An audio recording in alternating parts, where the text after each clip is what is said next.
कर ले भाई।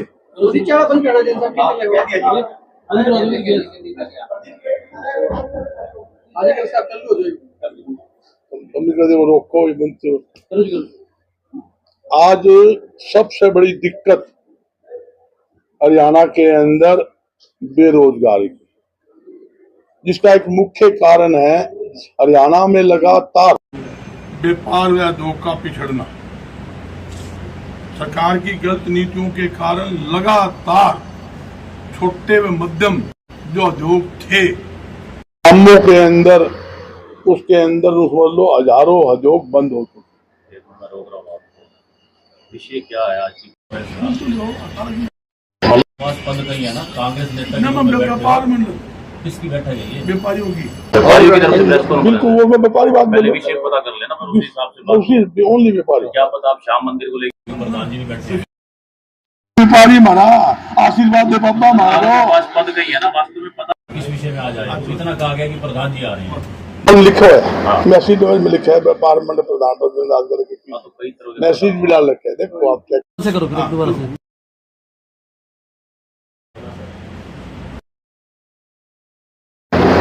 बेरोजगारी बढ़ रही है, जिसका एक कारण है हरियाणा में व्यापार व उद्योग का पिछड़ना। सरकार की गलत नीतियों से ग्राम स्तर के ऊपर जो छोटे छोटे उद्योग लगे हुए थे, मध्यम उद्योग लगे हुए थे, वो लगभग यानी कि बंद हो चुके हैं। जैसे आपको बताता हूं मैं, वहां पर नमकीन की फैक्ट्री थी, बेकरी की फैक्ट्री थी, ऑयल मिल थी, दाल मिलें थी, यहाँ तक कि कूलर पंखे बनते थे, हैंडलूम का सामान बनता था, साबुन तेल सब सामान बनता था। आज नहीं है, देखने को नहीं मिलते। गांवों के अंदर बड़ी पापड़ सब बनते थे, आज कहाँ है? लाखों माताओं बहनों को रोजगार मिलता था। तो सबसे बड़ी बात क्या है, आज बेरोजगारी क्यों फैली? इसलिए फैली कि लोगों को काम मिलना बंद हो गया। काम कौन देता है? सरकार ने 1000 आदमी भर्ती करने हो तो भाई कितनी बार तो चक्कर लगाई जाइयो। पहले तो उसका सिस्टम बनावेंगे, फिर इंटरव्यू निकालेंगे, फिर पेपर आवेगा, फिर लोग पेपर देने जाओगे, उससे पहले वो पेपर लीक हो जाएगा, वो कैंसिल हो जाएगा। और 100 नौकरी होगी, 5 लाख अप्लाई करने वाले होंगे, ऐसी स्थिति है। और एक उद्योगपति ने और हासी में एक उद्योग लगा लिया, 500 आदमी की जरूरत है तो कोटा परमिट की जरूरत को नहीं, उसे सुपरवाइजर चाहिए, मैनेजर चाहिए, इंचार्ज चाहिए, इलेक्ट्रीशियन चाहिए, मजदूर चाहिए। वो फट देनी अपना इंटरव्यू लेगा, अगले दिन भर्ती करके फैक्ट्री चालू कर देगा। सबसे मोटी बात क्या है, सरकार सोचती नहीं, सरकार को सोचने की जरूरत है। जो बिजली के बिल है, एक ही व्यापारी पाव है ठगीकरण है। सबसे ज्यादा बिजली के बिल देख लो आप, दुकान बंद होगी तो भी न्यूनतम प्रतिरोध लेंगे, फैक्ट्री चलाओ ना चलाओ तो लेंगे। कोरोना रहा 1.5 साल, मंदी रही, बंद रही दुकानें, तब भी बिजली बिल, पानी के बिल, हाउस टैक्स सारे भरने पड़े। तो हमने दुकान खोली को नहीं, फैक्ट्री चलाई को नहीं, किस चीज के बिल? तो मैं ये समझाना चाहता हूँ, सरकार जो बार बार कहती है हम उद्योग को बढ़ावा देंगे, उद्योग को बढ़ावा देंगे, बेरोजगारी कम करेंगे, तो सबसे पहले जरूरी है SGST जो हरियाणा का टैक्स है। जैसे 28% GST होता है, उसका आधा हिस्सा 14% हरियाणा का SGST जिसको बोलते हो वो मिलता है। ग्राम स्तर पे जो भी उद्योग लगे वो पूरी छूट होनी चाहिए। बिजली के बिलों में व्यापारी व उद्योगपति को 50% सब्सिडी मिलनी चाहिए। नए उद्योग लगाने के लिए सस्ती जमीन, हम नहीं कहते मुफ्त, सस्ती जमीन सरकार को उपलब्ध करानी चाहिए, ताकि हरियाणा के अंदर ज्यादा से ज्यादा उद्योग बढ़ सके, लोगों को रोजगार मिल सके। आज बेरोजगारी कारण युवा पीढ़ी नशे की दलदल के अंदर लगातार धंसता जा रहा है। आप कहीं देख लो, लोग गोलियां खा रहे हैं, इंजेक्शन लगा रहे हैं, अंटा पंटा के चल रहा है, वो सारा खा जाए। और फिर जो अपराध है, युवा पीढ़ी बेरोजगारी के कारण हरियाणा में लगातार अपराध बढ़ रहा है। अपराधी खुलेआम दिन दहाड़े फायरिंग करके व्यापारी, उद्योगपति व आम जनता उसे प्रोत्ती मांगते हैं, मंथली मांगते हैं। हरियाणा में रोज मर्डर, प्रोत्ती, अपहरण, दुनिया भर की वारदातें हरियाणा में लगातार हो रही है। सरकार से मेरी अपील है, व्यापारी व आम जनता की जान माल की सुरक्षा के लिए कठोर से कठोर कदम सरकार को उठाने की जरूरत है, ताकि व्यापारी भय मुक्त होकर अपना व्यापार हरियाणा के अंदर कर सके। ये जरूरी है। और हम लगातार हर मुद्दे के ऊपर हमने सरकार को चेताने का काम किया है। उसके अंदर आप लोगों की बड़ी भारी अहम भूमिका रही है शो करने के लिए। इसके लिए मैं आपका बड़ा आभारी हूं। जहां हमारे बहुत सीनियर साथी सैनी साहब की हत्या करी, उसमें भी आप लोगों ने हमारी बड़ी सपोर्ट करी।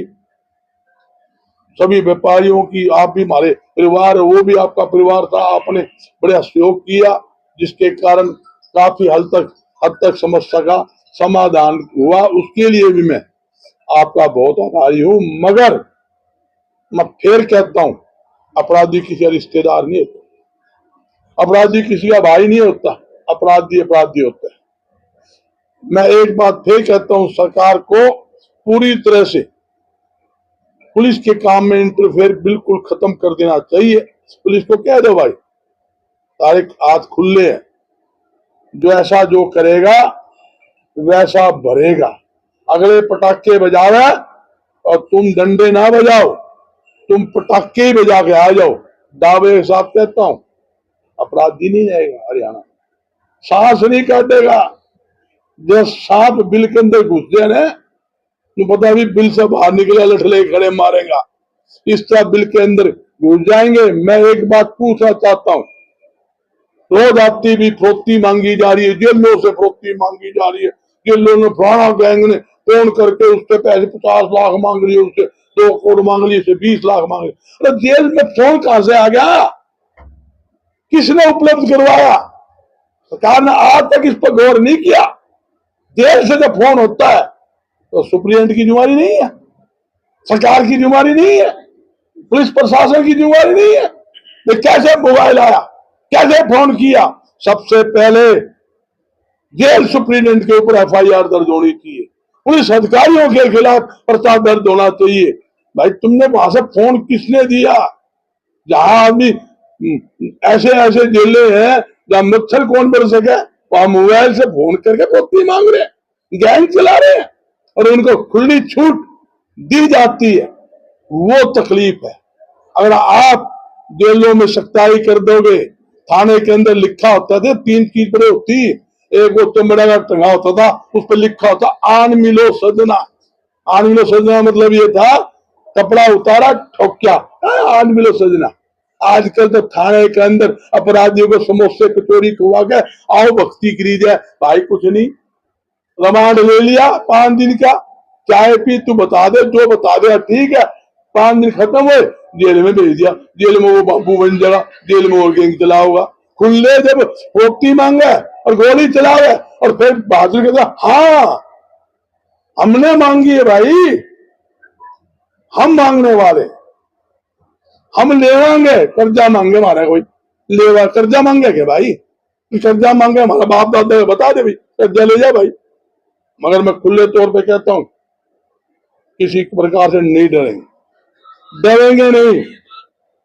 और अपराधी अपराध करेगा उसके खिलाफ बुलंद आवाज व्यापार मंडल ने पूरे हरियाणा में उठाई है। गुड़गांव है, फरीदाबाद है, झज्जर है, रोहतक है, सरसा है, कैथल है, आसी है, हिसार है, भिवानी है, गुहाना है।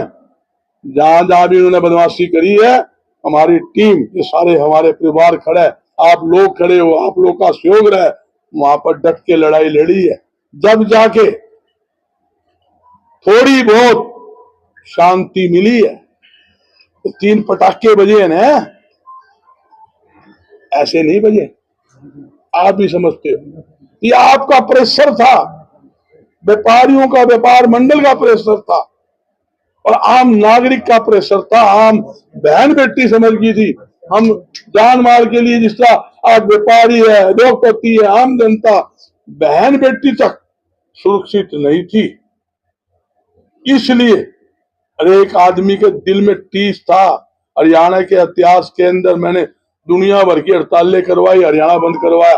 पहली बार हरियाणा के अंदर बार एसोसिएशन का बंद होना, हिसार के अंदर 3500 से ज्यादा वकील है, पेट्रोल पंप का बंद होना, स्कूलों का बंद होना, यहाँ तक कि टैक्स बार का बंद होना, न कोई आप सब्जी की रेड़ी तक नहीं मिलना, बीड़ी का बंडल तक नहीं मिलना।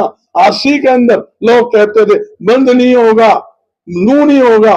मैं बोले यार कमाल करो, तुम आप बंद का जिक्र तो करो, बाकी काम तो परमात्मा को छोड़ दो। जिसके दर्द होगा वो साथ होगा। सबके दर्द है, आज भी है, कल भी था। और जब तक अपराध खत्म नहीं होगा तब तक सबके दिल में दर्द रहेगा। और यही कहना चाहता हूं, सबसे पहले हमें जान माल की सुरक्षा की जरूरत है, उसके बाद टैक्स कम करने की जरूरत है, उसके बाद अफसरशाही जो भ्रष्टाचार, कोई भी हिसार ले लो, हरियाणा ले लो, कोई भी ऐसा सरकारी महकमा बता दो, मैं नाम गिना देता हूँ, जीएसटी महकमा, आबकारी कराधान या बिजली विभाग, जीएसटी विभाग, मार्केट कमेटी, यहाँ तक कि तहसील, बगैर सेवा शुल्क दिए एक काम होता हो तो बता दो भाई, एक काम। एक बात पूछना, इन सब बातों को लेकर कोई सम्मेलन भी? हाँ, सम्मेलन करेंगे। हाँ, वो उस पर भी आऊंगा, तो चिंता ना कर, सम्मेलन पहले बता दूंगा और वो बाद में क्या करूंगा, सारी चीज कराएंगे। ऐसा ऐसा काम शुरू करा, राष्ट्रीय भी टेक आगे, चिंता ना कर बंसल साहब, घबरा गए ना। पानीपत की लड़ाई 11 तारीख को, 11 अगस्त को पानीपत के अंदर व्यापारियों का सम्मेलन है, स्टेट का सम्मेलन है, और इसके अंदर हर स्टेट का व्यापारी हरियाणा का, मैं कहना चाहता हूँ कोई भी ऐसी स्टेट का प्रतिनिधि नहीं होगा जो उस दिन उस व्यापारी सम्मेलन में शामिल हो, सभी होगा। उसका एक ही एजेंडा है, जो व्यापारी की समस्या है उसको हम गौर करेंगे और उसके ऊपर हम विचार करेंगे। हमारा मुख्य उद्देश्य ये है, राज्य स्तरीय व्यापारी प्रतिनिधि सम्मेलन हमने हरियाणा का पानीपत में रखा है। इतना पंखा भी पसीना ला दिया।